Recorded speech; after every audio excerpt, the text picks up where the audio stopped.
Hey, welcome to Socialism for All. This is S4A Livestream number 17, being recorded on May 17, 2022.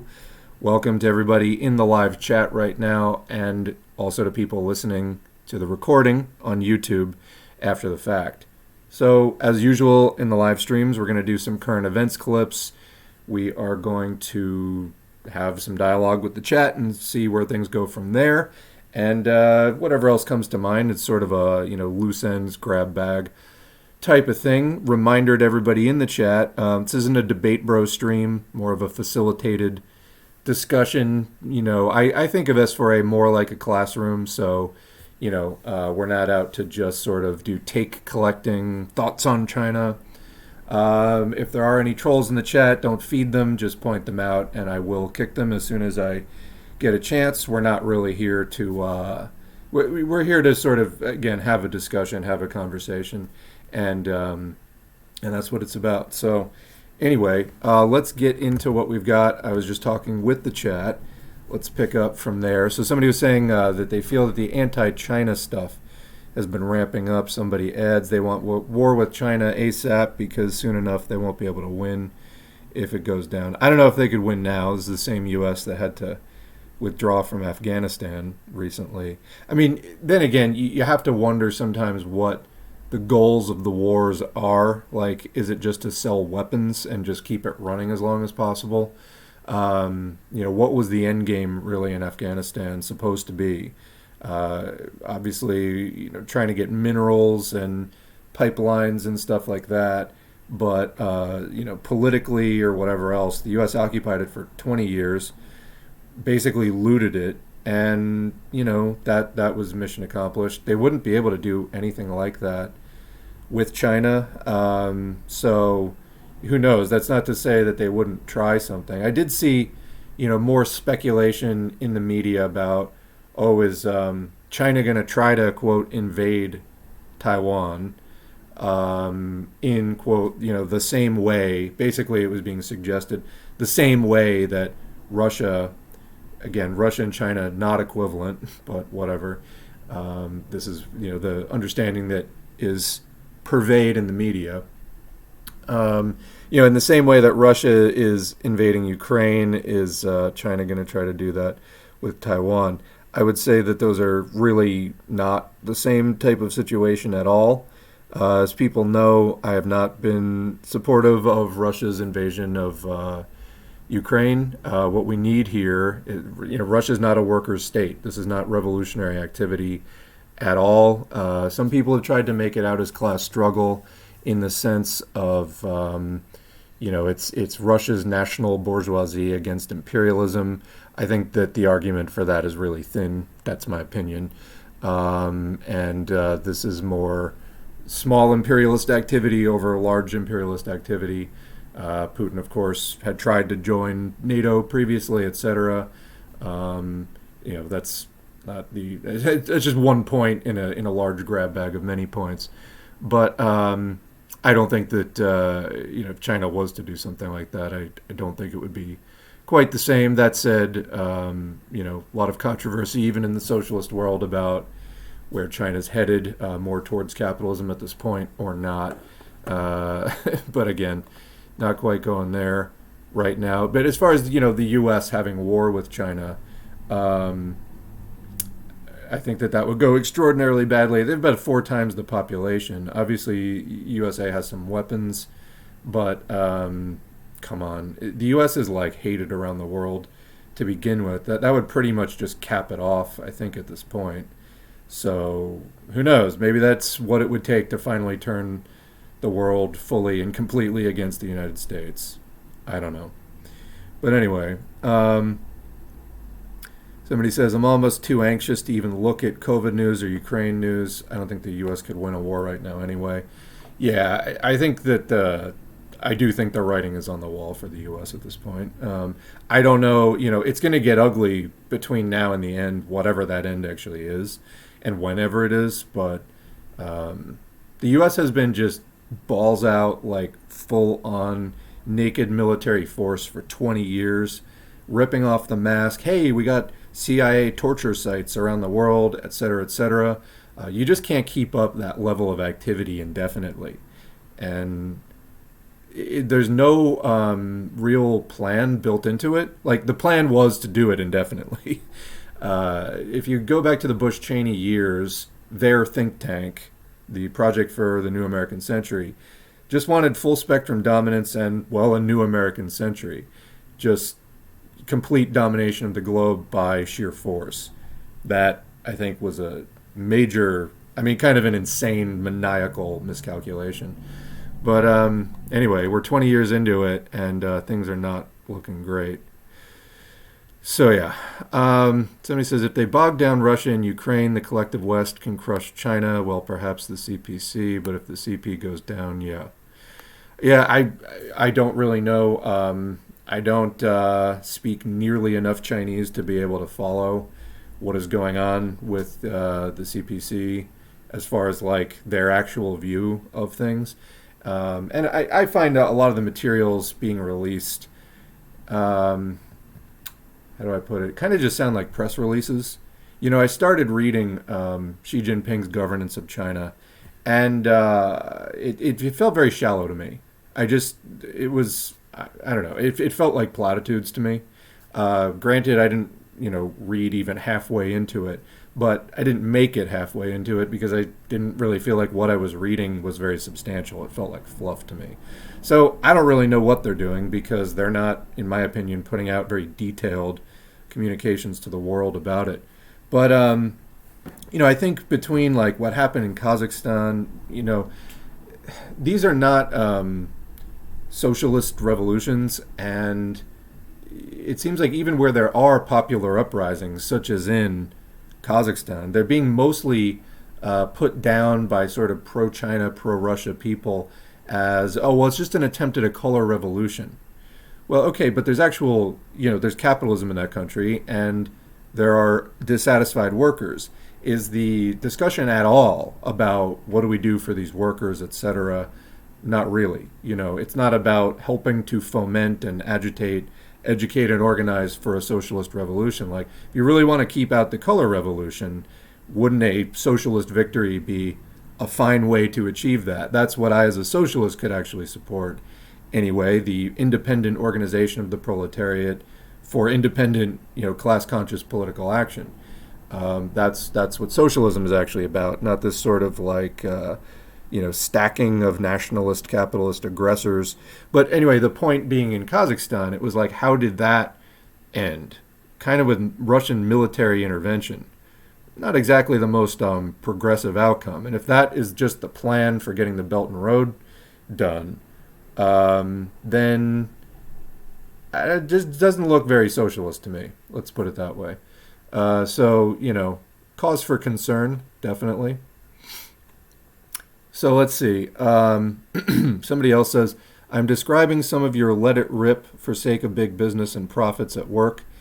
I hear in response, but in China, Shanghai, people are screaming in protest from lockdown measures.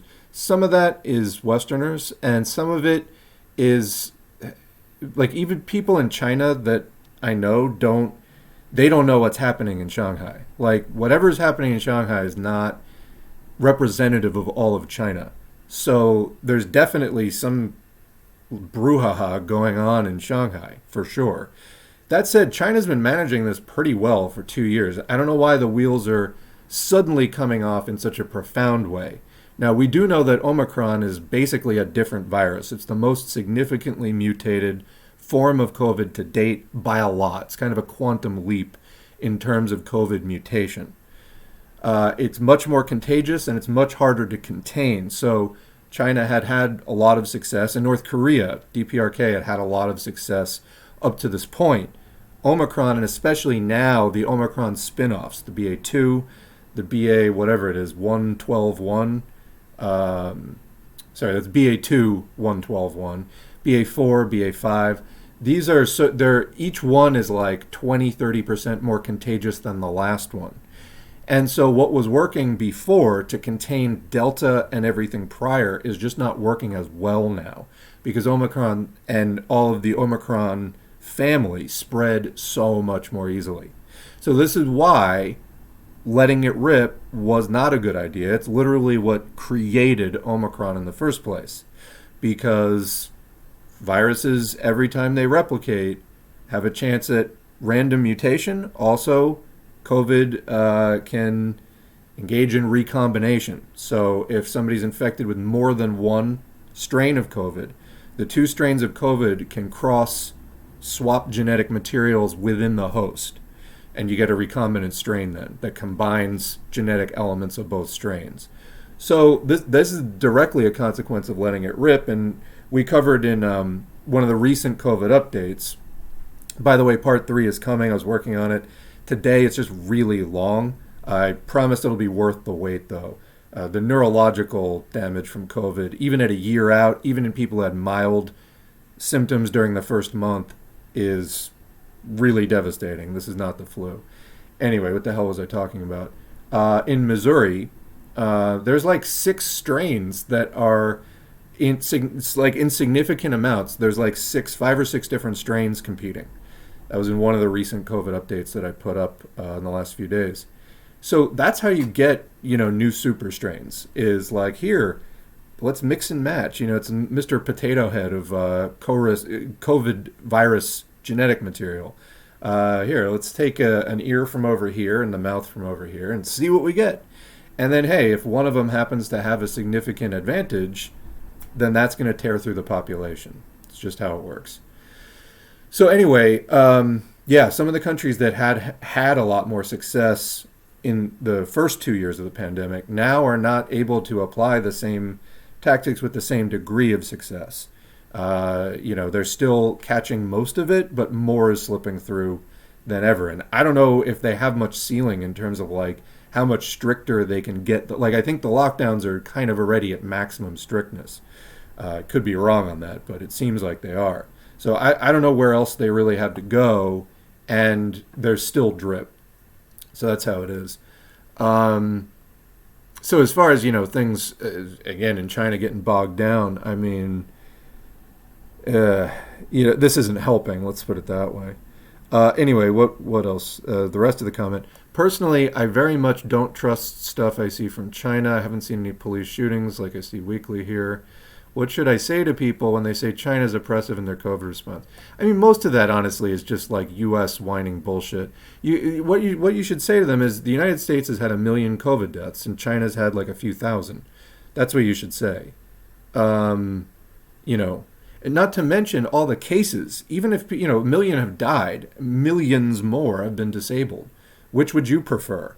Not being able to leave your apartment for a few weeks or being disabled or dead? So, not to mention that, again, I know that thinking long term is a real challenge here.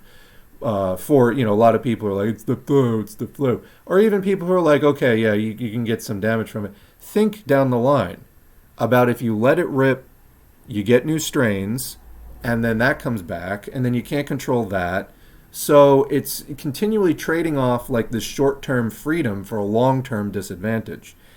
So that's some of what you can say. When we should be attempting a zero COVID policy approach. Yeah, it's kind of the only thing you can do. So remember that China went through SARS-1 about 17 years prior, 2003, 2004. They had SARS coronavirus. This is SARS coronavirus 2. All right, so they dealt with this before, and they learned then you cannot let it spread.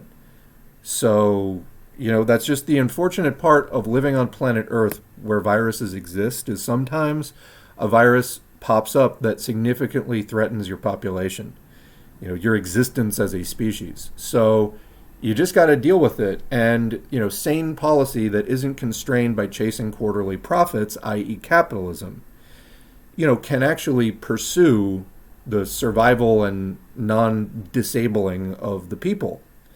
So anyway, I mean, and we covered in one of the past COVID updates, a majority of people do want the mask mandates on transit and stuff like that.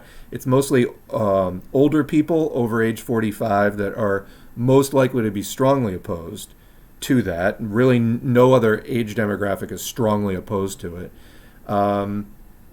and it tends to be more. Anyway, you can see the update, but there's definitely some demographics that lean more towards this. Think older white conservatives. There you go. Not a huge surprise, honestly. Somebody says I would kind of like a lockdown. I wouldn't lose at least 10 plus years off my life. Yeah, I recorded the part. It's going into part 3 about the quote mild COVID causing brain shrinkage. It ages your brain. So specifically on that, the average loss of gray matter in older people in the brain. Basically, you have 2 major kinds of brain cells: gray matter and white matter. White matter has more myelin, which is like insulation for your nerve connections. Gray matter is more just like the cell bodies without the white, myelin that insulates it. And it's important. it's what lets you think, remember things, smell, all kinds of stuff. The average person loses about 0.2 to 0.3% per year. Somebody who had COVID loses 0.2 to 2%. So what's the difference between 2% and 0.3%, which is the maximum for non-COVID infected people? It is about 6.7 times greater if you get COVID. You're like almost 7 times more likely to lose more, or sorry, your upper limit of losing gray matter is 7 times higher, roughly. That's not the flu, So I mean, it's insane to me. And I'm speaking as somebody who did have, I thought, significant concentration impairment from COVID. It got better after about a year, but for many people it doesn't. It's just, I'm so I'm beyond words with disgust with all this stuff. And it's piling up, and literally Biden is just fucking fiddling as it burns. That's where we're at. All these people who said, well, we're going to pull Biden left. I said then, no, you don't pull the Democrats left, they pull you right. And that's exactly what happened. That was a complete lie. Everybody said they're going to pull Biden left. Didn't try, and for those who did, it didn't work, which was entirely predictable. What else do we have here? Did anyone see... Oh, God. Not even going to touch that one. You got a Twitter sex creep versus infracell debate. Nope. Nope, passed on that. As somebody else said, debating infracell at this point is just opportunism. There's literally no point to it. It's just for fucking clout. There's no point. And that's not to say that we can't engage with the ideas here. In fact, somebody had a nice graphic. We'll just put up, where did that graphic go? There we go. Just for the Pat Socks in the audience. We'll just leave that up for a while. It's just there's no point even to debating this stuff anymore. That's not to say you can't engage with the ideas, but as far as doing like a real-time one-on-one debate, like that's when they're like, oh, you're not engaging with the ideas. No. You can definitely engage with the ideas, but not in a way that really serves the ideas. That's what we're trying to avoid. That once you get into one of those debates, it's just some stupid game where they just shout over you or some shit. It's entirely possible to engage with the ideas without, doing one of these live one-on-one debates. So anyway, what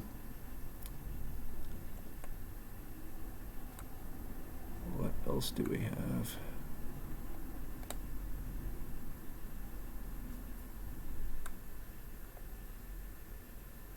Someone says, have a great stream. Thank you. It's insane that they thought the new American century would work. Knock out 7 countries in 7 years, and they really thought that would hinder the rest of the world. Yeah, so keep in mind, where was China in 2001? Nowhere near where it is now economically. Not at all.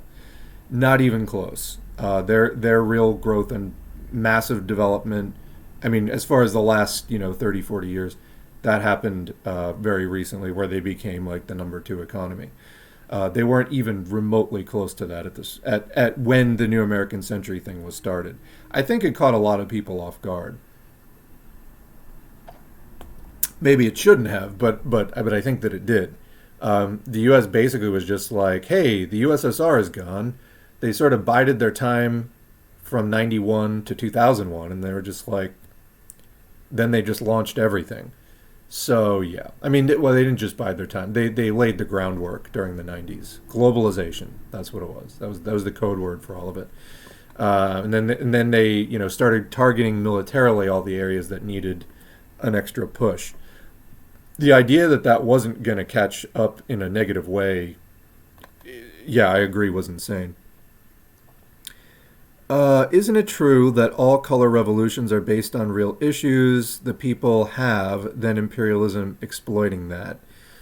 I don't know if you can say all color revolutions, because there have been dozens. So, and I'm not personally familiar with every single one of them.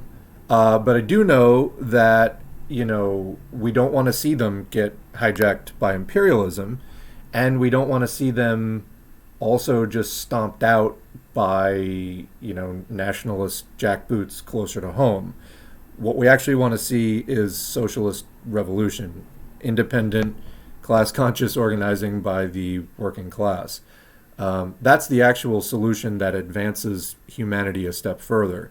So, I don't know if it's true about all color revolutions. I would assume so, but to varying degrees, because they're essentially political campaigns. They're misleading political campaigns. So, yeah, in order to get any amount of public support, there has to be a real issue woven in there somewhere, but then they sell the wrong solution to it. That said, in the United States, for example, look at how much they're able to sell to people that really has no basis at all. They're just making stuff up now, like the whole teachers are groomers thing, and that the groomers are LGBTQ plus people. It's like, where that is even remotely true, it's rare exceptions, and it's, that teachers are grooming students, period. It's pretty rare, and then when it does happen, a lot of times it's straight white men. So not that entire narrative is just completely wrong from start to finish. But they're able to sell people on that. So, it's going to vary from country to country, how much unrest there is, and, what are people's perceptions of the U.S. And there's a lot of different factors going into how hard do they have to work to pull off a color revolution. So let's see. S4A, I started listening to a stream you linked on YouTube from a Marxist-Leninist guy. Oh, was that? It's probably Dark Synovia. I was online one night. Dark Synovia started streaming. I think I saw it on Twitter. I started listening, and it was a pretty good stream from what I recall. He talked about forming a network of channels to better combat opportunists and revisionists claiming to be communist, as well as to better gain subs, and get this valuable Marxist-Leninist education to more ears. Have I given this much thought? Well, as you may have noted there, I did link it. So, yes, I think that channels should network. I have been standing back from that. I guess I've mentioned this in some videos. I've been standing back from a lot of that, which I've been fairly comfortable with, as far as, taking some time to just build up the channel, because I've only been doing this for a little over 2 years. And I didn't listen to a ton of socialist YouTube prior to that. So I wasn't aware of the extent to which people like Caleb Maupin had sort of taken root.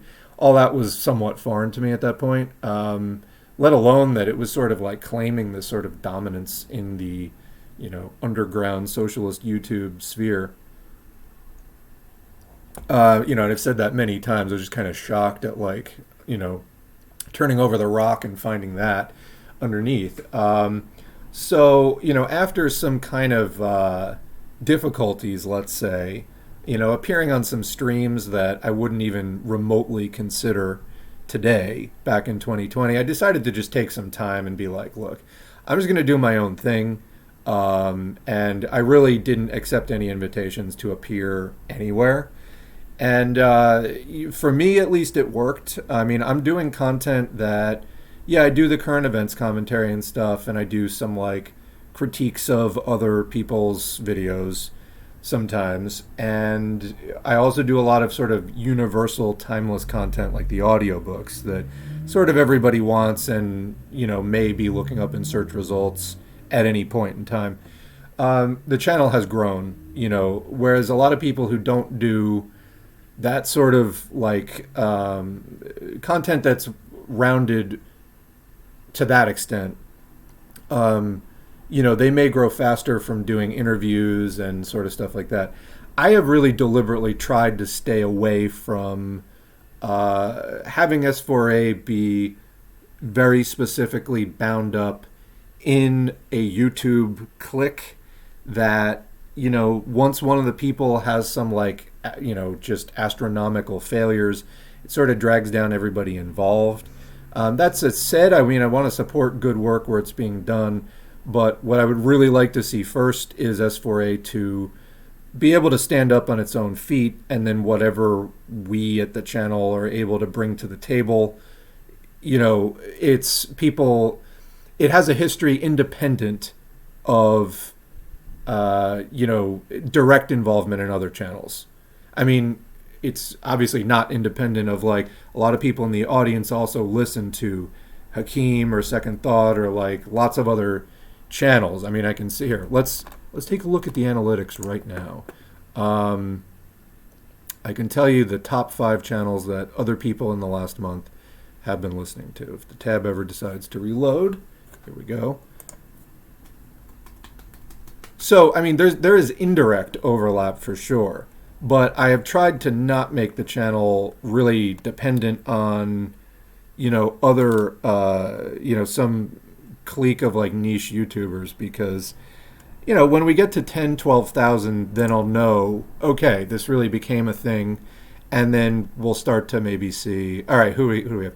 Other channels that the audience watches: Hakeem, Second Thought, Bad Empanada 2, Breakthrough News, and Bad Empanada. What else? Actually, they give us some more. 6 through 10 are Richard Medhurst, Luna Oy, Democracy at Work, The Deprogram, Midwestern Marks, Noah Samson, I don't even know who that is, Infracell, Jason Unruh, Caleb Maupin, and The Cavernacle. I do not know who The Cavernacle is. So, I mean, there is interdependence as far as like, people are not just listening to S4A, period. But yeah, I've just tried to sort of build it kind of more on its own merits. I know people give it shout outs, and I give other people shout outs sometimes too. But I've tried not to do the overlap thing quite so much. That said, I mean, I chat with some other content creators, and it's not like I'm doing this in a vacuum either. But yeah, just after seeing some of the fucking drama and shit, I don't want to get involved in that. I don't want to drag down the whole audience in that either. So, yeah. All right, anyway. So have I given it much thought? Yeah, I give it a lot of thought because I'm always thinking about, I mean, I upload stuff. The past couple of weeks I've slacked off a bit because I'm just freaking overwhelmed. But, the month before that I uploaded 25 videos. I think about this channel most days, let's put it that way. So, yeah, I mean, Dark Zenobia has a smaller channel. It's some socialist stuff and some, like, Star Wars fan stuff, which is very niche. Not everybody wants that. So, it's a smaller channel. It's under 2K. And I could definitely get why people in that, like, smaller bracket, as I once was, but sort of shot through, I guess, a little more quickly than some people do, like, the need for a network. I think it's a very good idea.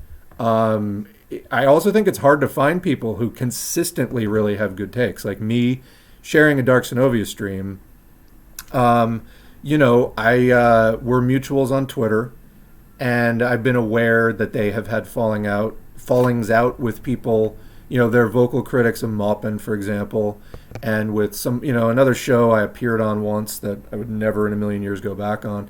So I know that they're kind of on the right side of a lot of the more controversial issues. So I felt like, okay, I'll give them a plug kind of thing. But trust is earned. I guess that's the simplest way to put it.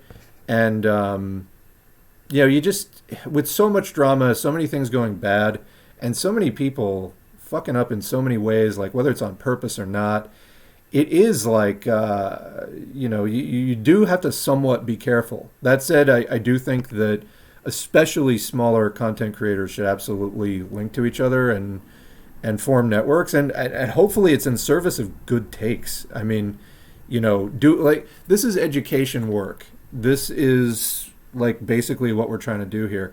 It's no good building a big channel if you're doing like garbage work. So I think that quality comes first, and if you promote it correctly, then like the views and the subs will follow. That's what I think. So yeah, I don't know. If anyone has follow-up questions, I'm happy to continue that discussion, but I think that's about all I want to say on that for the moment. So somebody says, in regard to the COVID updates, have I ever done a video on COVID origins? I started following you after that was a bigger thing, and so much of the info just seems to be Cold War propaganda. No, I have not ever done a video on COVID origins. I think it's irrelevant. I am assuming natural, emergence, but I don't think it matters. And I say that as somebody who, I think 9/11 was an inside job. I think that it matters because I think 9/11 would not have happened if it wasn't an inside job. I think that's basically impossible. Even then, though, let's say that it wasn't. I don't think that that's really possible, but let's say that it wasn't. The response to it definitely matters. And at a certain point, you have to look at that as well. But I think that a lot of the people who are very hung up on like COVID origins, in my mind, I saw a lot of COVID denial or minimalization and also anti-vax stuff from them. So I felt like, that was not, first of all, I didn't think it was inherently that important because if you manage it correctly, then I guess my point is that's something I think to consider more after it's under control, and it's nowhere near in control. I don't really know how exploring that gets us any closer to ending the pandemic. I really don't. So, and again, it seemed like people who were mostly focusing on that sort of, it was a bioweapon or whatever. Okay, maybe it was, but right now it's ravaging the population. What would you like to do about that? And more often than not, it seemed like the answer was, it's a hoax or whatever. So no, I never did anything with that. And maybe someday, I haven't seen any compelling evidence in the first place that it was anything other than, a naturally occurring virus. But, even if it wasn't, I think that conversation is better had after it's wrapped up. Because, again, when we talk about mutation and new strains emerging, Omicron wasn't made in a lab, Delta wasn't made in a lab. Like, we're no longer dealing with original COVID. So whatever it was originally is almost moot at this point, because all of the inaction and all of the letting it rip has given rise to what is essentially a new virus at this point. So, old COVID, it's extinct now. It's not really here anymore. We're dealing with new things which are the result of, you want to talk about origins. The origin is letting the pandemic rip. That's where the current viruses came from. It came from mutation, from massive spread. So no, I haven't, and I don't really care, and it seems like most of the people who do care, it seems like more of a distraction. And again, I don't think that that's always the case, with everything where it's, where there is some debate about, did this event occur spontaneously, or is it some sort of, right-wing coup or plot or, whatever. I think that sometimes that makes sense to discuss. I don't especially think so in this case. So anyway, that's why. So somebody said Bayer is a sex creep. I thought he was cool. There was a thing with him. I remember constantly, a year ago on Twitter, he was constantly doing, what were supposed to be these cute, innocuous, horny posts first of all, men looking for dates in the activist or revolutionary world, 1000% inappropriate. You know, if you meet somebody and like something, you know, sparks fly between you and you form a bond, like great. But this has historically been a huge problem, especially with like older men on the left, going back to the new left and maybe before, but I know it was very widely reported in the new left, as far as, you know, women comrades being told like it's their revolutionary duty to like sleep with the guys and all this kind of shit. I mean, this is real stuff that has happened. So in 2020, 2021, 2022, the horny posting is not fucking cute. It's wildly inappropriate. And then beyond that, he was like soliciting pics from his general audience, as I recall. And in one of them, there was somebody whose bio, at least, said that she was a 15-year-old girl, posted a shirtless pic, and he liked it. And, you know, people had the screenshots of it. And it was like, you know, and then he had this sort of half-assed apology for it, which is like, sorry, I still trying to figure out the balance between horny posting and like political posting. Here's the balance: 0. How does that work? 0. It's actually very simple. Don't do it ever.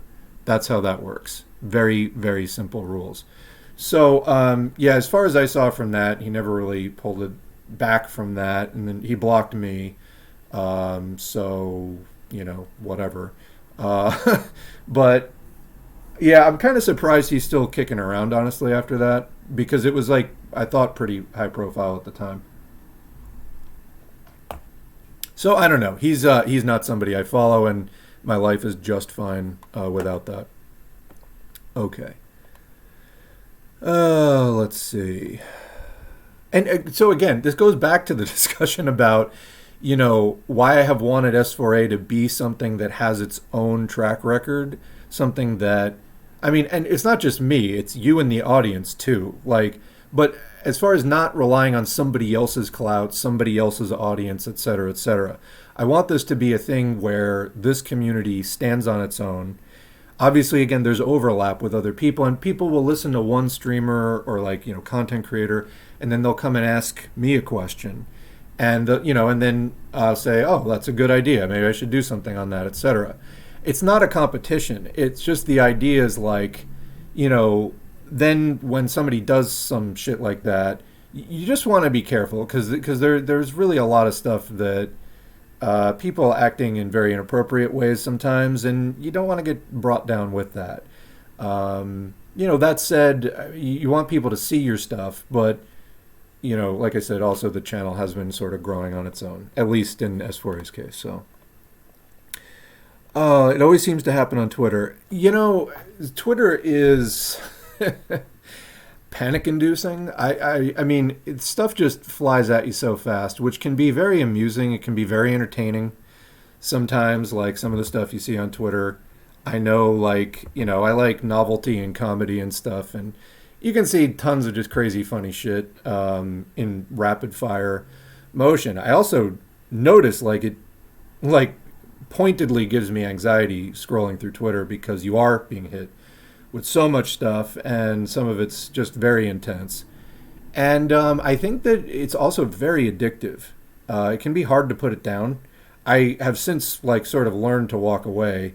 But if you let yourself go on there, man, it just cascades and it spirals. And I think that's when you get people who sort of lose their judgment. You know, they become grass deprived, and things just spiral out of control. Also, I mean, for people who are going out looking for that kind of attention, you know, people have that sort of attention-seeking foundation. It is the most rewarding environment for people looking for negative attention. Absolutely. And then, you know, you'll get a lot of attention that if you do some fucked up thing, it will be negative. I mean, at least the visible part of it that you get. But then you'll also get a lot of seemingly neutral attention, but it's really just people following you for, like, you know, shits and giggles to, like, laugh at you. And so, yeah, as far as it always seeming to happen on Twitter, there's a enormous amount of drama on there. Anyway, somebody says, speaking about neurological issues related to COVID, I got COVID right at the beginning of 2020, and it was the sickest I've ever been. I recovered from the initial infection, but now for the last year, and still continuing to this day, I have random seizures for no explainable reason. I am sorry to hear that. That makes me very sad. I'm sorry you're experiencing that. I don't have epilepsy. I even doled out what I could to see a neurologist, and they're stumped as well. I honestly do wonder if this is COVID related, but I'm no doctor, and I'm not sure. Whatever the cause, this shit sucks. That's possible. That is one of the long COVID symptoms. Have you looked up seizures and long COVID? Because I would really recommend that you look that up. In the COVID update that is going to come out maybe tonight, maybe tomorrow. It's just really long. Like I said, I've been working on it, over the last, since the weekend. It's just really long. I mean, I came across stuff about seizures. It definitely has effects on the brain. In some ways, I mean, it affects all different parts of the brain. It targets the brainstem in particular because there's a lot of ACE2 receptors there. That can cause all sorts of dysregulation. So I'm not saying it is COVID, but I would encourage you to read whatever you can on long COVID. If you want to throw a couple of, read it, understand it the best that you can, look up any terms that you don't know. If you want my opinion on any of it, I'm happy to look at, what you find for you and help you understand it. But I'm sorry that is happening. I mean, I had the fatigue, brain fog, inability to focus, and it was just like an invisible hand was yanking thoughts out of my mind. I'd start thinking about something for 5, 6, 7, 8 seconds, and then it would just be gone. It was like something just yanked it out of my mental view, and I've never had that in my life. And I had during the initial phase I felt hot and cold at the same time. I was very uncomfortable, and I had massive fatigue. But massive fatigue where 3:30 in the afternoon, I have to lay down on the couch basically for the rest of the day. It was that bad. After maybe 2 hours of lying on the couch, I'd start to get some energy again. I would stand up. Literally 5 minutes later, I'd have to lie down for 2 hours again. So it was about 2 hours of bed rest got me 5 minutes of activity. That's where I was at. And then a whole night's sleep, I would function until about 3 in the afternoon, and I would just collapse. Never had that before. But it came on, December 2020. And it was, when that massive big wave was happening, that first winter. I mean, not the first winter, but the first winter after a full year. Amazing. I mean, it's just amazing that it's gotten to this point. But yeah, I had enormous neurological symptoms after that. Actually, to this day, I have it right now, neck soreness. I've never had this before, but it's like the base of my neck to my upper back. I'm getting pain and stiffness I have never had before.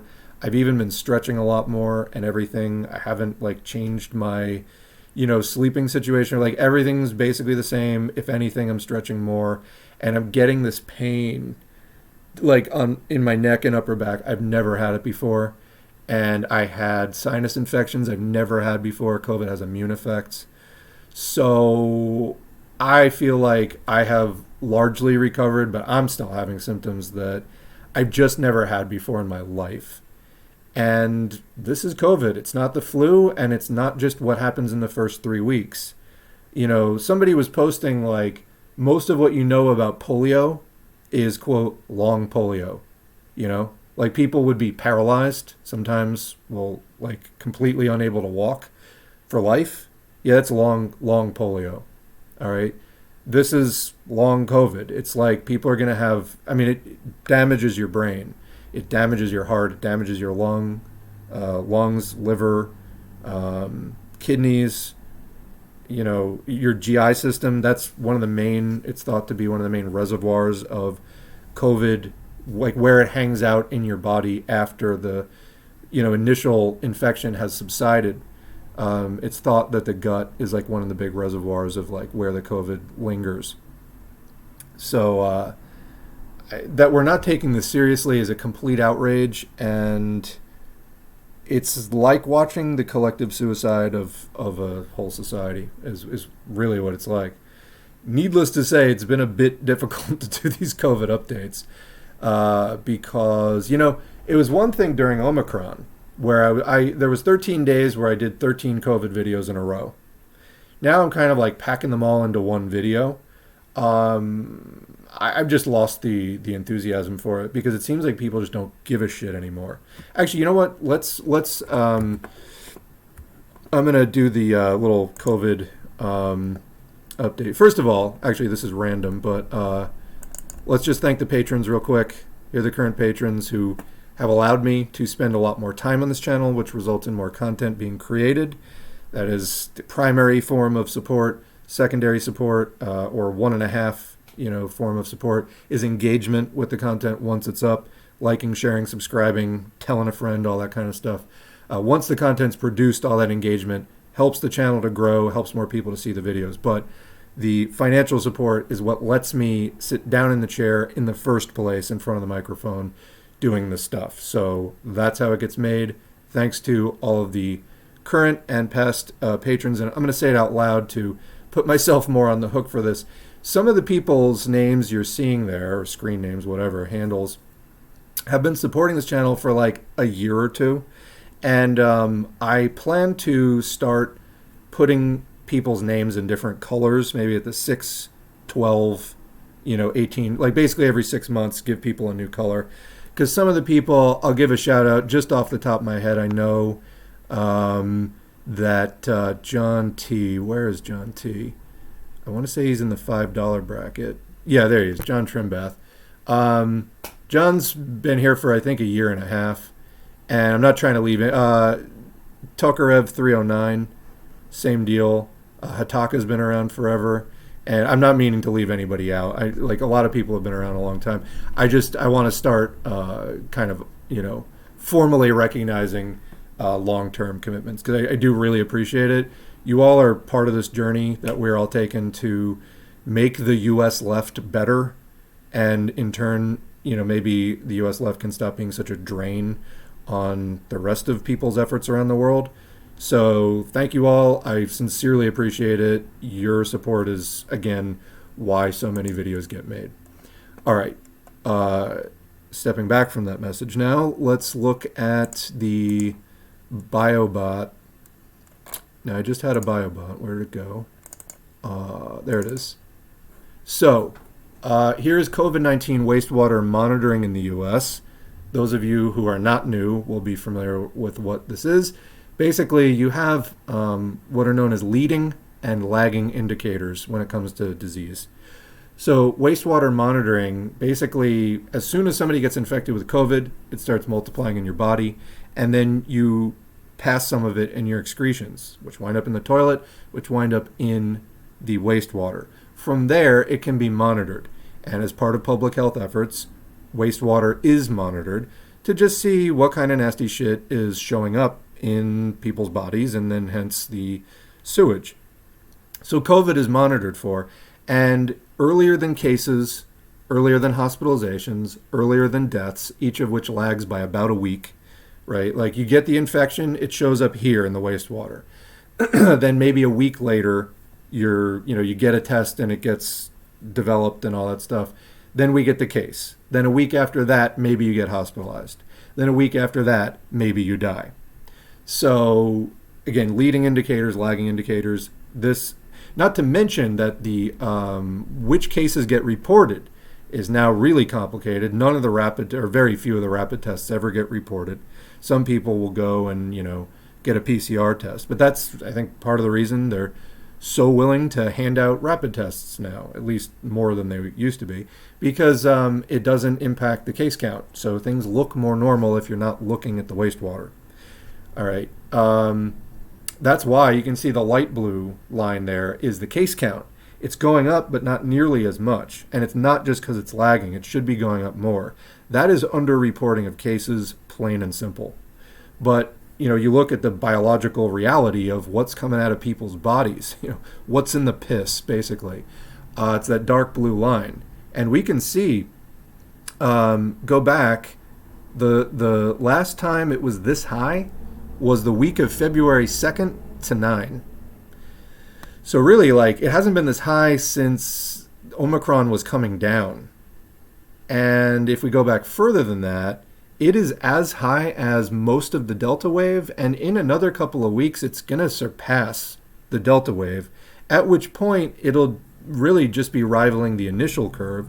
And we all know what's happening. At some point, we're going to get a big BA4 or BA5 surge, and then it's going to turn into another maybe mini Omicron, maybe an even bigger Omicron. We don't know. I mean, technically BA4, BA5 is Omicron. They haven't assigned it a new letter yet. It's like offshoots of Omicron.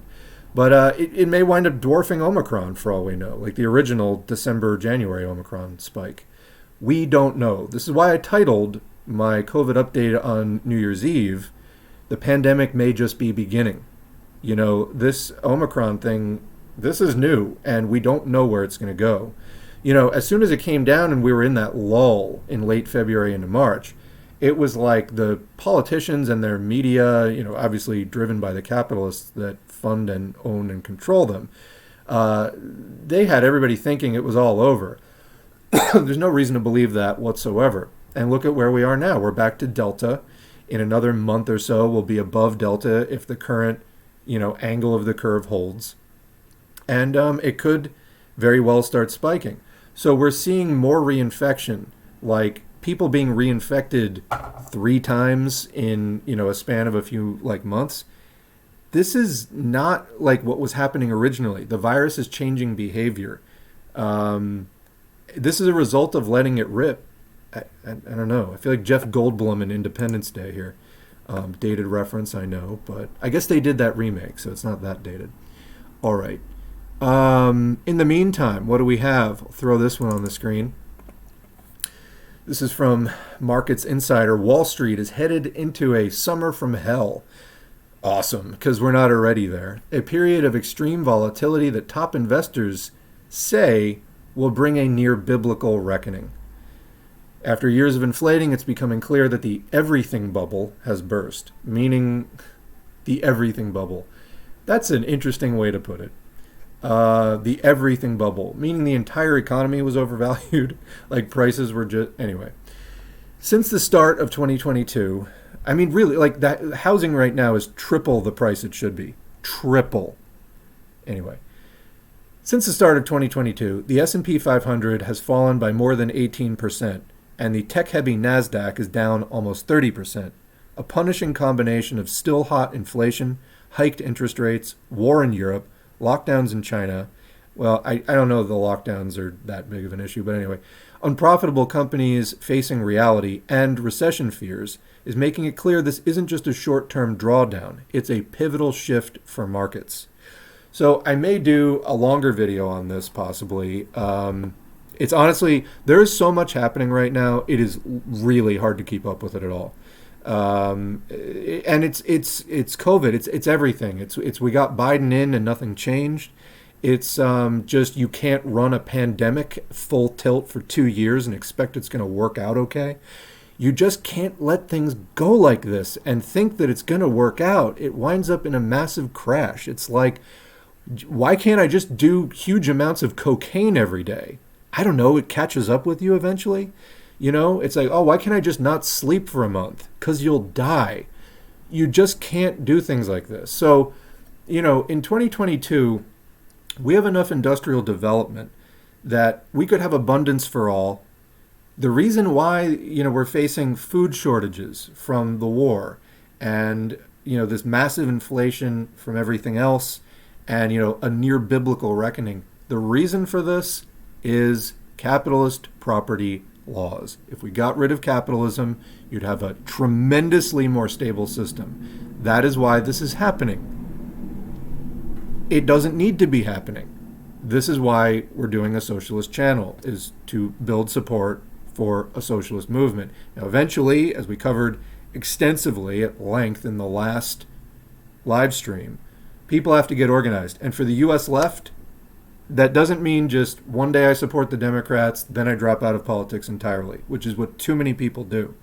All right, your next step at that point is you build the Green Party, which is the largest independent left party that doesn't take corporate money. Yes, it has a right wing. They're not all Marxists. That's fine. Although in some areas they are. Like somebody was like, people should talk to Greens. All the Greens in my area are communists. Yeah, go check it out. See what's going on. Yes, you're going to find some hippie capitalists, but get enough of your Marxist friends in there and you can outvote them. That's how it works. It's actually a people-controlled institution. They follow the Bernie rules. They don't take the corporate money. That is the minimum next step that people can take. Yes, you can also join a vanguard party. Sure, fine. There's nothing wrong with that. But we need to rebuild the mass organizations that have been hollowed out over the last 60 years since McCarthyism. McCarthyism was done for a reason. It was to purge all the radicals, socialists, communists, anarchists, whoever, out of all of the community organizations and public institutions. They did that for a reason. It was to separate socialists from the masses because the masses were in the labor unions and all the other organizations, public universities, etc. We need to get back in there. There's a reason they wanted us out, and it led to, reduced resistance to neoliberalism when they rolled that out, 15, 20 years after. We need to get back in there. All right, we definitely need to get back in there. So anyway, we don't need the system. We don't need capitalism, but it does not go away by posting hashtag general strike. That doesn't mean anything. You have to actually build mass organizations. So anyway, let's get back to the chat. I just wanted to sort of cover that quickly, the COVID biobot stuff. So what else do we have? Much of what I'm seeing shows that people are contracting COVID initially indoors. Well, yeah, because the air is just dirtier. If you're outdoors, the wind is going to blow away a lot of the viral particulate matter. So could there be a push to bring classrooms, workplaces, etc. outdoors if it can help? That's not practical for many classes. But, they can sort of barely do ventilation. We talked about ventilation a lot in the last part 2 of the update because that was focusing on COVID being airborne. Could you bring classrooms outside, workplaces outside? There's definitely a limit to how many workplaces can function outdoors. Think of just computing and, all of that stuff. But let's see. Just a thought. Yeah, I think that there are real physical limits on how many places could go outdoors. I know over 75% of the U.S. population is vitamin D deficient as well. I do know very few BLM protesters worldwide cause many outbreaks. Yeah, it's because people were wearing masks. That was the difference. People were wearing masks. It was outdoors and people were wearing masks. So both of those things help. Being outdoors where the air is not just recirculating and you're not concentrating viral particles in greater and greater numbers. Also wearing masks. So, even what is sort of lingering if there's not a breeze on a particular day, there's just less coming out of your mouth. It's getting caught by a mask. So yeah, you're correct. There were not massive outbreaks due to the BLM protests in 2020 summer. As far as the vitamin D deficiency thing, I understand that is an issue as well. I do vitamins myself. I don't go crazy with them, but many people could stand to have some more vitamin D for sure. So, and yes, I have seen studies like linking, D and things like that to COVID. But again, keep in mind, a lot of those studies have to do with, they're kind of limited to just the point of view of surviving the initial phase of COVID. So they'll talk about, reduced risk of hospitalization and other things pertaining to the acute phase. And that's well and good. And we do know that hospitalization, again, is basically equivalent to severe COVID injury. If you get an infection bad enough to land you in the hospital, it's done real damage in your body. You're not going to walk out of that hospital feeling like $1 million. You're going to walk out of that hospital going, at least I survived. But you're going to have massive, massive organ damage. And a much greater chance of getting long COVID symptoms of some kind or another, and probably more than one, particular type of symptoms at that. So, I don't know. I haven't seen studies on vitamin D and long COVID. So, take it with a grain of salt as far as your main thing still needs to be not catching COVID. But That said, yes, many people have less than optimal levels of vitamin D for sure. I mean, you have to spend more time in the sun than a lot of people do, particularly if you have more fat on your body. If you're overweight or obese, vitamin D is fat soluble, and it's harder to get your vitamin D level up. If you also have darker skin, it takes more time to, because your skin, when exposed to sunlight, creates, well, it's complicated, it involves your intestines and things too, but basically sunlight is what, sunlight on your skin is the main factor for vitamin D. But there's other things like the color of your skin and how, much fat is on your body, etc. So yes, many people are indoors too much and could stand to get more sunshine and hence vitamin D, which is, has a range of effects on your immune system. That said, we want to do a lot more than just avoiding hospitalization when it comes to COVID. We want to not catch it at all. Anyway, so what else do we have? Electoralism feeds revolutionary angst into BS votes and neoliberal democracies. I think that I'm not ready to have the electoralism discussion today. It's too much. Maybe when we get closer to the elections, maybe. We have to get organized, and this was kind of my point in the last video. Talking about mass organizing. The elections are just one facet of class struggle, and probably not the most productive one either.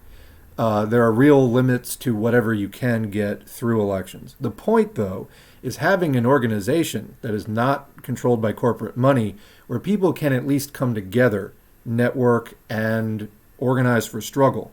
If they want to run candidates, fine. The Bolsheviks at times ran candidates. But it's just one facet of the struggle. You still need a party to do it, though. Let's see.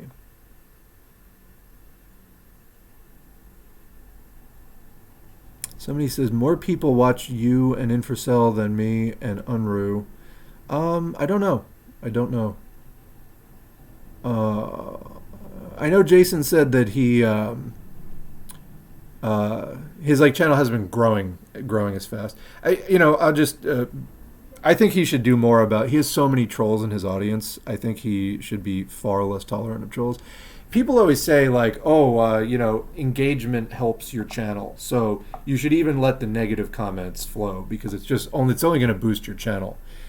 I disagree with that, strong. And I say that as a channel that grew fairly fast in the first 2 years, without doing that. You don't have to let them there. And really no one likes right-wingers in the comments except other right-wingers. So anyway, that's my only thing. I think he lets too many trolls and detractors in the audience. I don't think it serves the channel, let's put it that way. And he said that his channel hasn't been growing. The growth has slowed down in recent years. I think it's getting overrun with detractors, and I'd love to see him kick more of them out. Let's see. I think much of the current COVID origin convo is just trying to blame China for U.S. COVID failures. Yeah, I think it's a distraction. I really do. You really can't have it both ways. Minimize the actual virus and its spread while hyperfixating on its origin seems like xenophobia. Yeah. Yes. Exactly right. Any way to make those 1 million deaths seem like China's fault. Yeah, and again, at this point, it's no, clearly it's the result of the way it's been handled. Again, the U.S. would have more of a leg to stand on if they were actually taking care of it and then just blaming, oh, look at the lengths we've had to go to because of this, but they're not going to any lengths. They're just letting it fucking roll. And when people do get upset about the impact, they literally deny or minimize it. So somebody says, hey, I worked at McDonald's for a decade many years ago and just came back as an assistant manager. 2 things. 1, I'm given 2 sick days a year. My last job, I had 40 hours of paid time off immediately as a nobody. Yeah, and I would ask, the 2 sick days a year, is that McDonald's policy or is that your state law? Because some states have that as law. It's not common, but some do. Yeah, I mean, obvious. I mean, I think McDonald's treating its workers as expendable is, you know, seems par for the course. McDonald's could spring for more than that. And also, I mean, it's like if McDonald's cared at all about, worker happiness or retention, things like that, I mean, they would know the stigma of like working at McDonald's and they would try to alleviate some of that. Like, I mean, it's like a common insult, like, oh, McDonald's is hiring, go, why don't you go work at McDonald's? You have no skills, you're a worthless human being, etc. Like, everybody knows like that's what people say about McDonald's.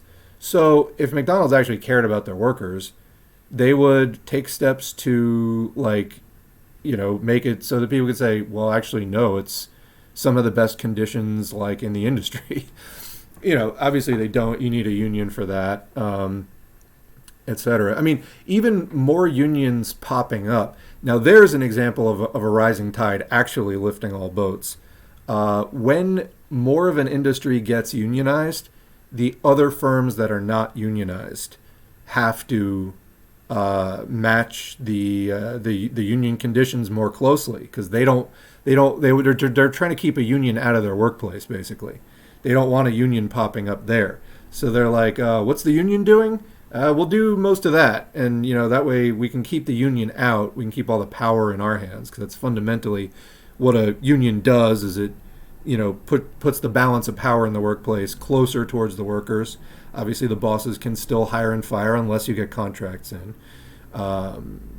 So that's what they really want. The employers will spend more money trying to shut down a union campaign than they would have had to spend in the increased benefits that might be part of an initial set of organized workers' demands.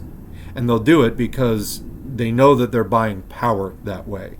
They don't want to have to negotiate with a union. They don't want to have to negotiate with workers collectively. So anyway, you would need to have a union to actually have McDonald's, be a good job.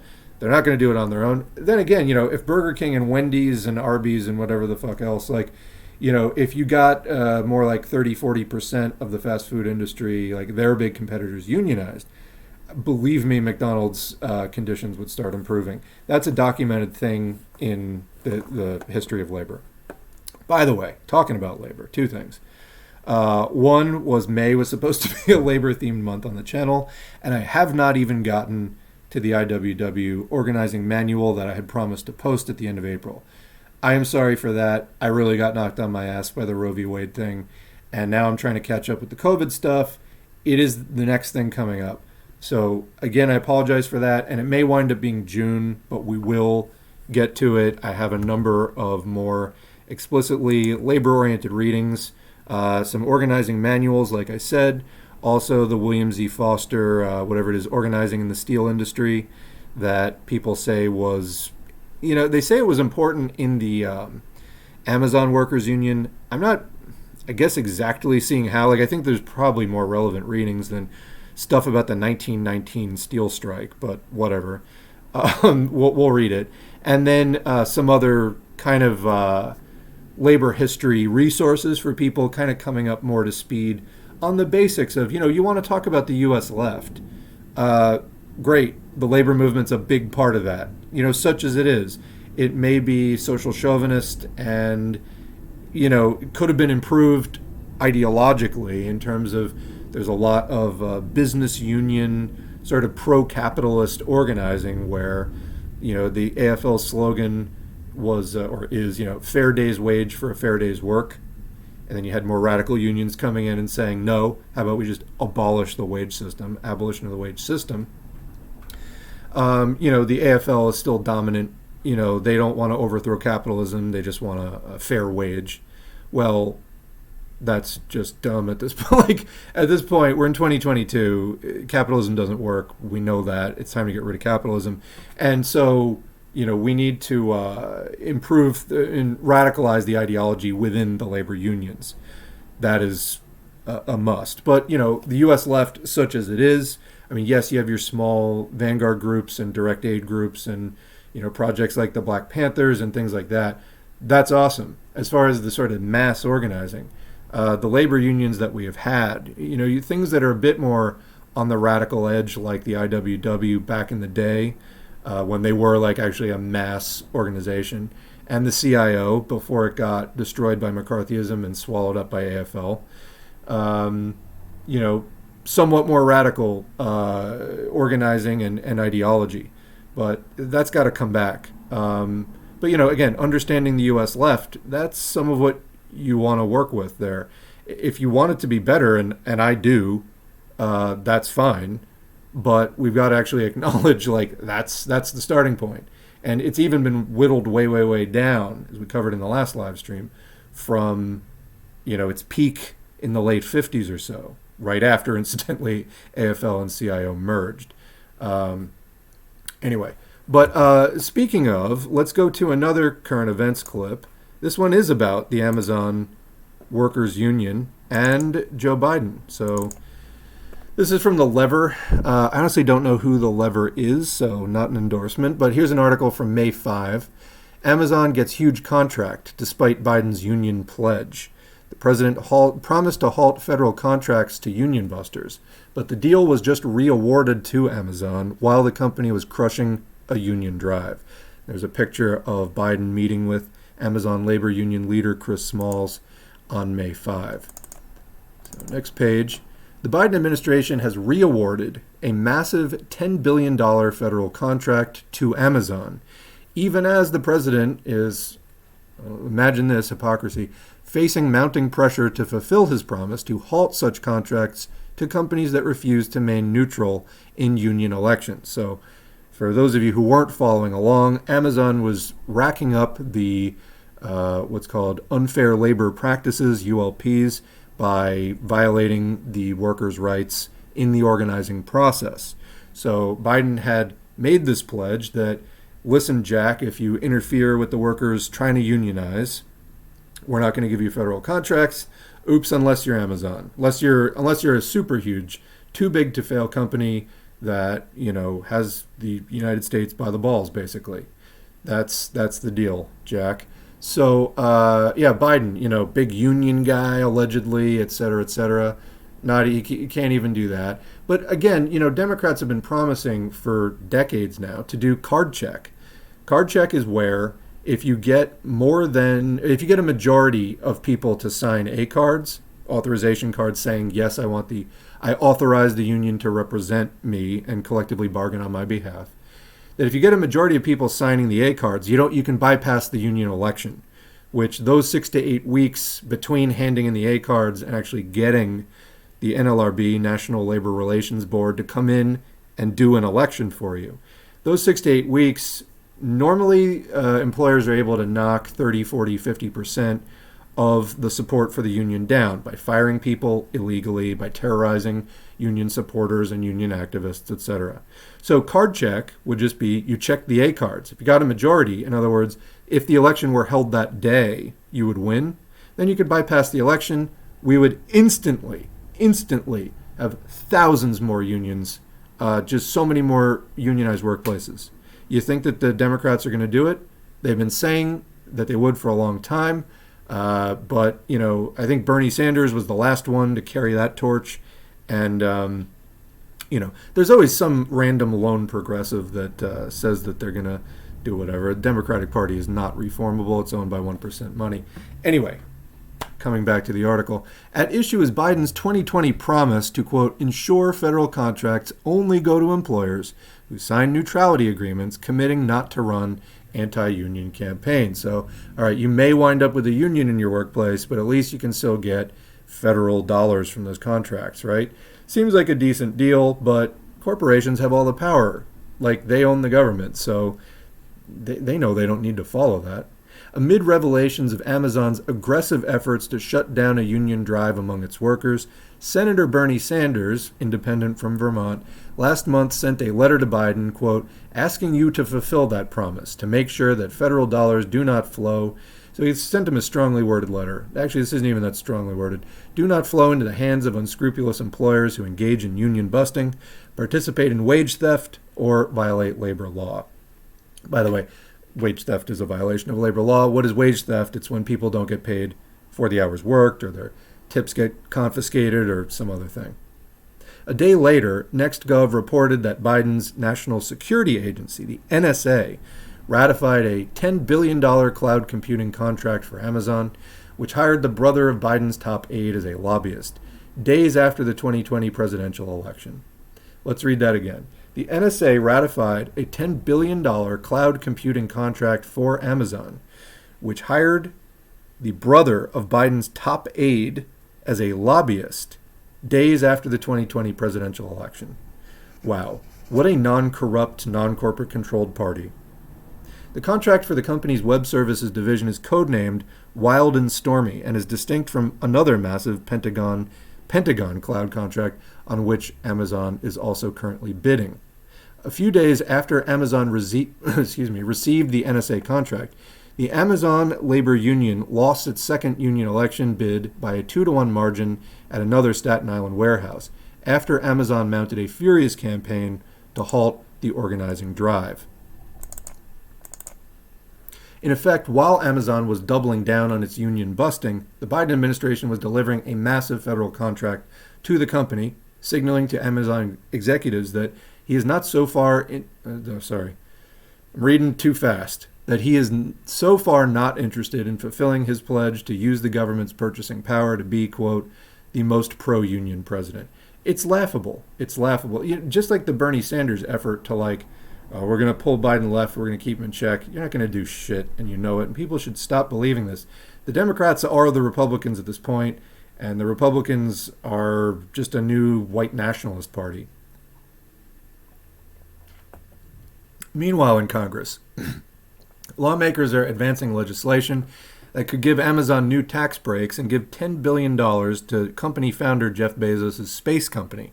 Most Democratic senators also voted Wednesday to reject a measure from Sanders, demanding that tech companies that receive government subsidies remain neutral in union elections. So most Democratic senators couldn't even support a measure that tech companies don't.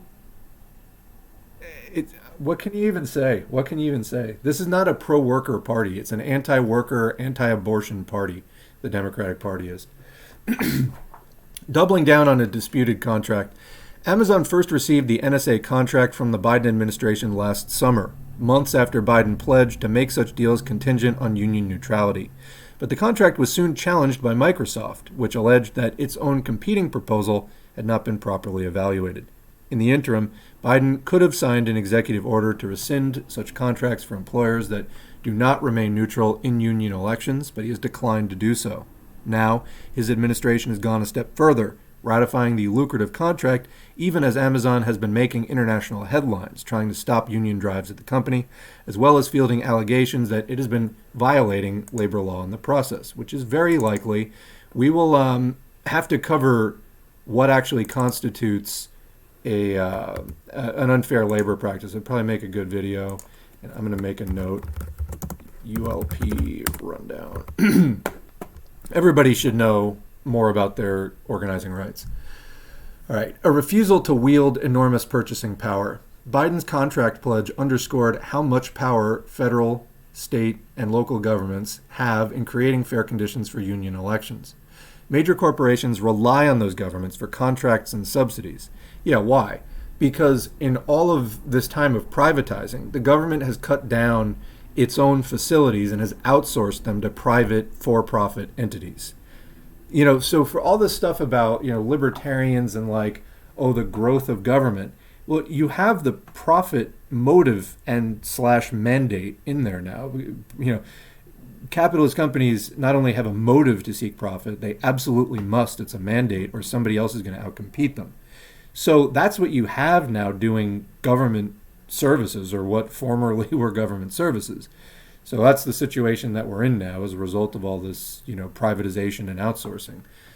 Anyway, major corporations rely on those governments, giving public officials the power to make that money contingent on companies treating workers fairly. Comment. Yeah, in theory they can. However, who do those public officials actually work for? Obviously, they're put in office by the same corporations much of the time. We know from the Princeton study on democracy that in most elections in the U.S., by a lot, like 80-90%, depending on whether it's the Senate or the House or local or whatever. Whoever spends the most money wins, period. That's like 97% of congressional races, and I think 82% of Senate races. It's just whoever spends the most money wins, period. So that's how U.S. elections work. The Amazon Web Services deal is a case in point. That division, which oversees its government contracting, fuels the company's overall profits. Indeed, the company received double the amount of operating income from the division, $18.53 billion, as from the rest of its sprawling North American operations. So, Amazon Web Services got twice as much money from government contracting as from everything else that they do, all their other contracts. If Biden and state governments predicate their contracts on Amazon remaining neutral in union elections, it would force the company to choose between union busting and massive profits. That was the core of Biden's 2020 campaign pledge. And we're going to get into what Sanders said about that in a minute. But let's just stop back before we get into like really excited SOCDEM territory. I feel like there is probably, I haven't done a hanging with the SOCDEM gang in a month, but or 6 weeks. But I feel like there's some really excited SOCDEM out there like, oh, if we could just get the right Democrats in, they could withhold money from Amazon. And no, that's not really the way the U.S. government is going to work. You would have to do and no Democrat is going to do that. You would have to do so much independent mass organizing to build up some non-Democrat, non-Republican, non-Libertarian, because Libertarians don't care about this. They see this stuff as good. They're like, yeah, profit motive. Yes, that should rule everything. Libertarians are not a step up. They're literally a step down, as hard as that is to imagine. But anyway, I bet that there's some very excited, SOCDEMs out there like, wow, if, the government just withheld, this from Amazon. No, because think about it really. What happened in 2008, like with Too Big to Fail? They didn't let the companies go under. They bailed them out. So this wasn't even a case of like just propping up their normal income. They ran out of normal income from their own like looting and speculation and basically gambling. What did the government do in that case? Government literally just gave them more money just because. Do you think that they're going to like withhold the normal money from them if they're willing to like do that? Like that's basically, if they did do this, and let's say Amazon lost 2/3 of its overall income, then the same government, like, okay, then they go broke, then they're too big to fail, so they get a bailout anyway. I guess that's what I'm trying to say. So yeah, don't get too excited, SOCDEMs. If you actually want to cut down Amazon, this is going to take like a lot more than like electing more/better Democrats. Quote, today I'm renewing my request to President Biden to fulfill that promise, Sanders said Thursday at a Senate hearing. In my view, however, the time for talk is over. The time for action is now. Taxpayer dollars should not go to companies like Amazon who repeatedly break the law.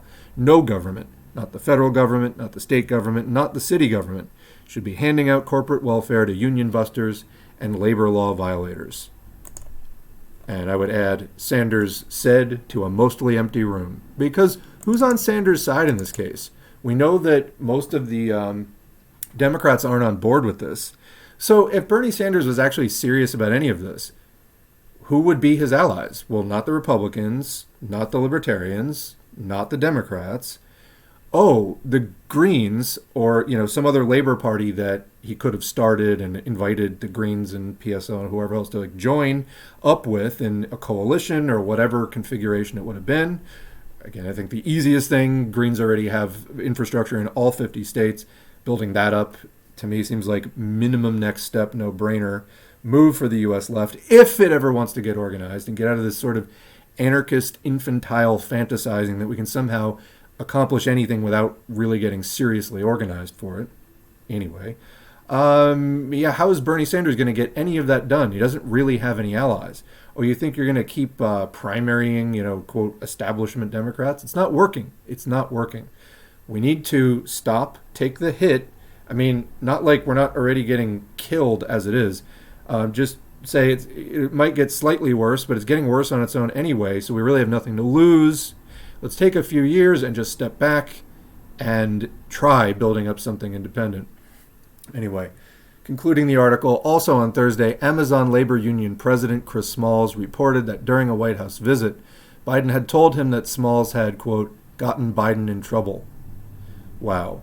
So you have the president of the United States telling the Amazon labor union president, you got me in trouble. Fuck you. Like, Biden is presiding over just, the United States is falling apart. It's just coming apart at the seams day by day. There's just some new catastrophically awful news. This guy's going to punch down at the president of the Amazon labor union. Just fuck you. Biden was likely referring to his statement in April to a union group where he said, Amazon, here we come, a statement that Press Secretary Jen Psaki walked back almost immediately. What a just senile old man. I feel like Biden should just appear in public like just wearing nothing but just a diaper with like a pacifier in his mouth, because that's about what we're getting, is just like a giant infant. He's not a competent human adult at this point. It's just I don't know. All right, that's the end of that article. Take another sip here. Been talking for a while.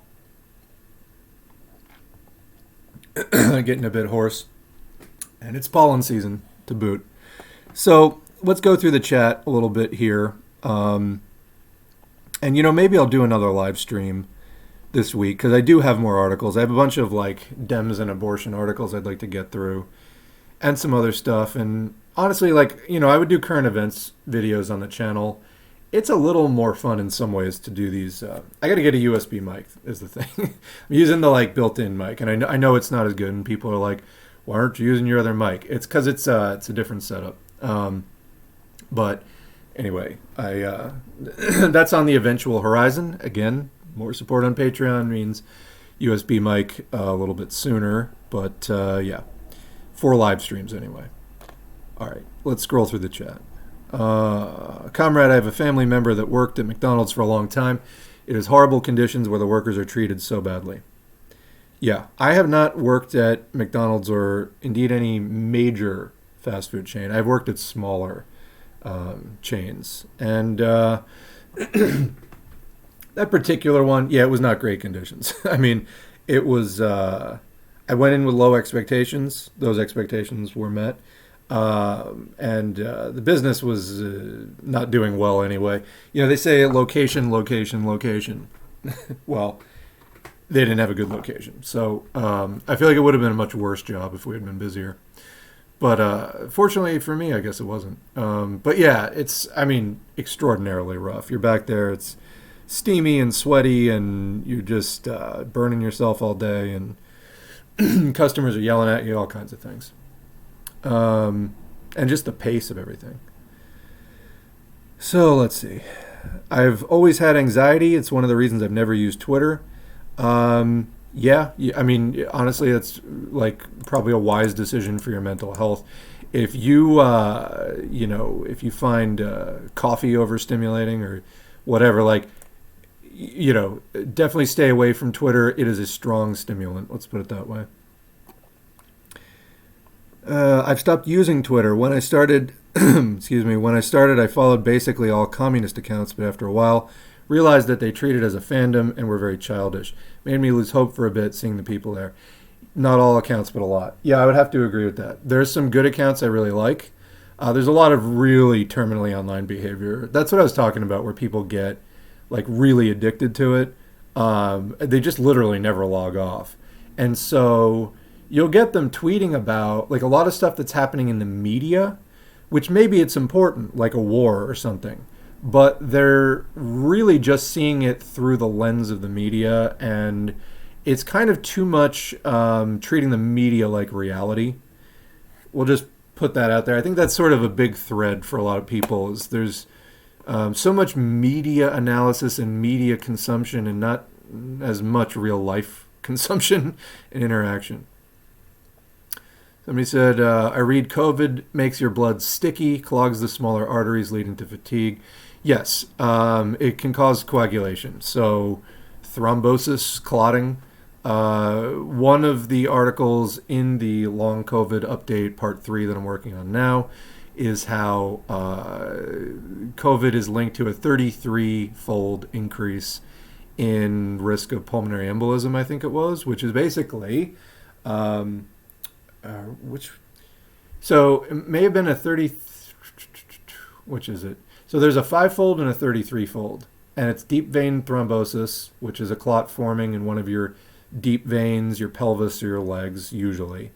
And then pulmonary embolism, which is if that clot that forms in one of your deep veins detaches or embolizes, it can travel through your bloodstream and lodge in your pulmonary, basically it can cut your lungs off from getting oxygen or from getting blood. So basically a clot will block off your lungs from reoxygenating your blood and you die. So yeah, COVID dramatically increases. You can wait for part 3 update to see which was the 33 and which was the 5, but it dramatically increases your chances of deep vein thrombosis because it affects your clotting. And again, if you get a deep vein clot and the clot dislodges, it can kill you by lodging in the recirculation of your blood through your lungs, which you need on a constant basis because your lungs are putting oxygen, gas exchange. All right. Let's see. And some of that may be contributing to the chilblains, the COVID toes. There's like autoimmunity. There's all kinds of stuff going on. A lot of inflammation. So what else? So I think speaking about McDonald's, I was there for 9 years when Obamacare happened. I was there for 9 years. When Obamacare happened, they dropped all of us salaried assistants to hourly. When they broke down my shit, $11.24 an hour, I had keys to the place. Then they fired me when my girlfriend was 8 months pregnant. I went back with the same position, $17. I went to Hamburger University in Chicago, $17. It's been horrific, but I endure because my ultimate goal is to start a union in this shithole. And good for you. So, all right, your comment is, I was going to do it anyway, but extra motivation for me to, whenever I'm just not feeling like recording, but those organizing manuals need to go online, I will remember your comment.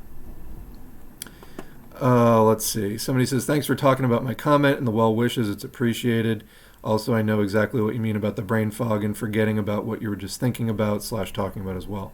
So yeah, it's in part 3. I was just recording it.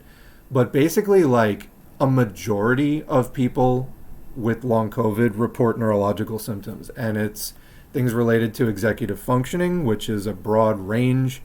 It's a suite of cognitive skills involving attention control, self-control, delay of gratification, future orientation, like being able to like set goals, plan, and achieve goals. And people experiencing deficits or deficiencies in that area, memory problems, sleep problems, emotional disturbances, etc. And it is resulting in a huge amount of people not being able to return to work. So actually, speaking of, that reminds me of another article. Reminds me of an article I was just reading. Where did that go? Where'd you go? All right, this is from the Bank of England. So actually, let me bring up the tweet just so I can give the proper context / narrative to this one. No, where's my tab? There it is. All right. Twitter, where'd you go? All right. So this graphic that you're seeing on the screen, this was posted by Nancy Delagrave at Rouge Matisse on Twitter. Bank of England, worried about the Sharp? I don't know what Sharp is, but worried about the portion of the 16 to 64 population, the main workforce, who are outside the workforce and do not want a job because of long-term sickness, especially women. The main cause is estimated to be long COVID, as well as the rise in NHS waiting lists. So this is basically capitalists at the Bank of England realizing that their own COVID-19 policies are basically economic suicide for their own system. So you can see there, figure 6, UK, percent of adult population aged 16 to 64 who are outside the workforce and do not want a job because of long-term sickness. We could also call that disability. So what happens at the start of the pandemic, which is that dotted line, or Q4 2019, fourth quarter 2019, it's shooting up. They're concerned about this because it's just going up, and the pandemic isn't under control at all, and therefore it's probably just going to keep going up. And as I was covering in the part 3, which I've teased about 25 times now in this live stream, what they found was that basically people experiencing neurological symptoms at 3 months after infection. So you get your infection, you have your acute phase, which is like the first 3 or 4 weeks, and then 3 months later, somebody having symptoms would be having long COVID. Well, they checked in with the people who were having neurological symptoms at 3 months. They checked in with them again at 12 months, a year. And guess what they found? About 75-80% of them were still having the same symptoms. So the overwhelming majority of people had not recovered a year out from infection. I guess I was one of the more lucky ones. And who knows if I'm even back to where I was completely before, but I feel like I subjectively have improved. So anyway, this is capitalists realizing this about their own system. Just kind of reminded me of that. Let me actually quickly scroll through the last couple of days of Twitter, see if there's anything else worth mentioning just before I go back to that. Oh, yes, there is something. So we looked before at BioBot as kind of an indicator of what's going on in the sewage. Here is, this graphic was retweeted by Eric Feigl Ding at Dr. Eric Ding, D-R-E-R-I-C-K. Sorry. Ugh, I've been going too long. Not C-K. I'm not going to spell it. How about that? Dr. Eric Ding. I'll bet you can figure it out. He retweeted this. This is from Dr. William Koo, K-U. And it's COVID-19 cases and hospital admissions in Florida. Do you see anything happening? Looks like it's surging. The hospital admissions are the red line. The cases are the blue. And there's like a black running average there. Yeah, it looks like cases are surging to me. We're past the lull. We're past the gradual increase. And we're into the surge. That's how it looks. And this is earlier than it was in previous years. We now have a couple of years to compare to. So as Eric Feigl Ding wrote, both cases and hospitalizations for COVID-19 in Florida are increasing and also quickening in pace. That would be, the curve is changing its angle to become steeper. Interestingly, Florida's COVID usually doesn't peak until the hottest summer months, based on the 2020 and 2021 waves. I would add, though, for 2020, we did have the shutdown for part of that time. So this May increase is also unusual. Hashtag COVID is not over. Oh boy, I have not even mentioned the Buffalo mass shooting and all of the discussion about the sort of, fascist white nationalist stuff that has been mainstreamed on shows like Tucker Carlson. Maybe we'll get to that in the next live stream. Honestly, I don't have like a ton to say about that. It's bad. I don't know that I have like that much to add to that beyond what everybody else has been saying.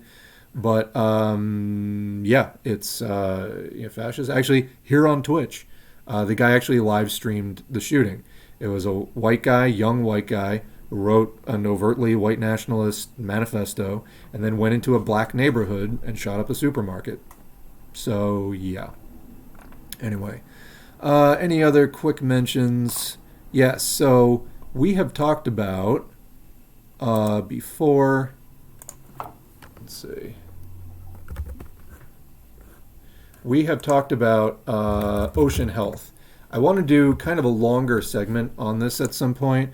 I'll show you a quick, actually this isn't even really, just a graphic to go with it. But basically the headline that went with this was tweeted by @techcentric_Pragya Chaturvedi. An equivalent of 2 garbage trucks full of plastic enter our oceans every minute. We were talking about microplastics in the ocean, etc. An equivalent of 2 garbage trucks full of plastic enter our oceans every minute. That's 33 billion pounds a year. 100 million marine animals die each year from plastic waste alone, and plastic production will more than triple by 2050. Hashtag plastic, hashtag climate crisis. So we're talking about microplastic and how the average U.S. American is estimated to consume about a credit card worth of plastic, 5 grams per week, mainly through water and other commercial products like juice and beer that contain water, produced with like water, are mostly water with some stuff dissolved in them. Excuse me. Plastic, it's everywhere. So when we talk about economic growth, there were some discussions about this during the abortion discussion. And, some PATSOC reactionaries talking about, economic growth is good. Yeah, not in the United States, it's not anymore.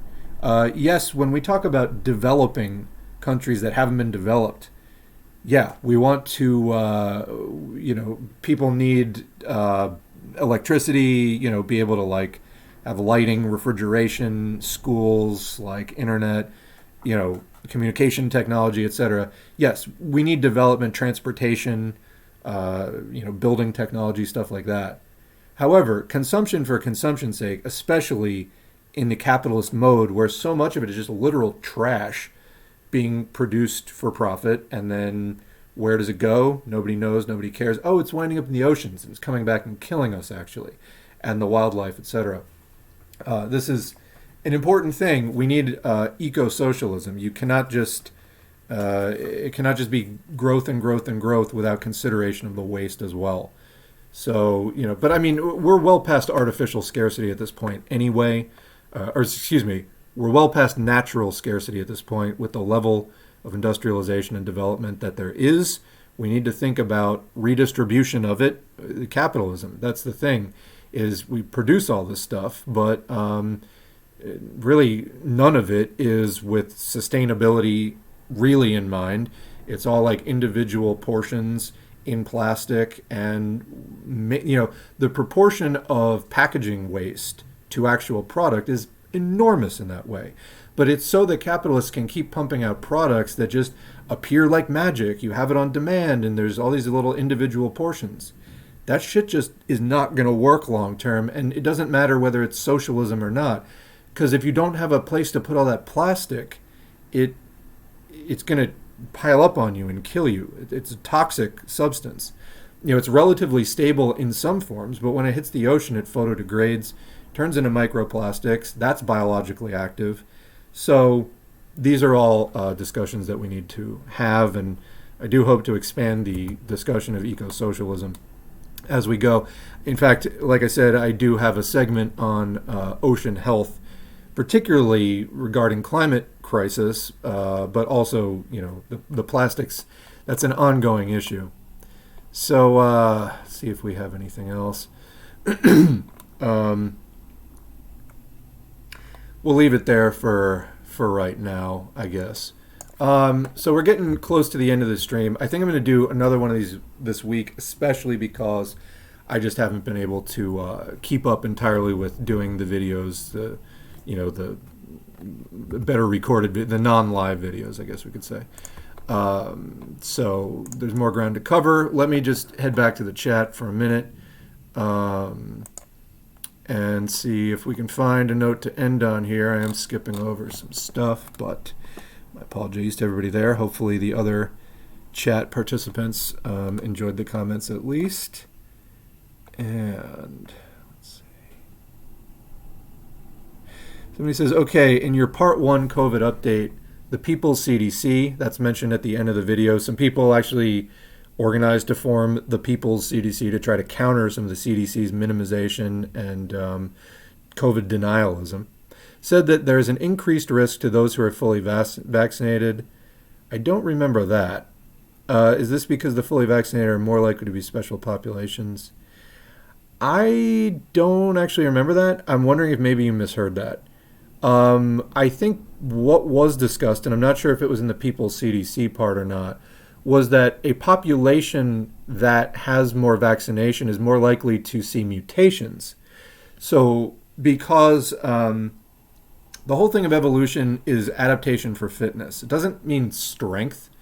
Some people are just like, survival of the fittest. It doesn't mean just survival of those that are the most like brute force strong.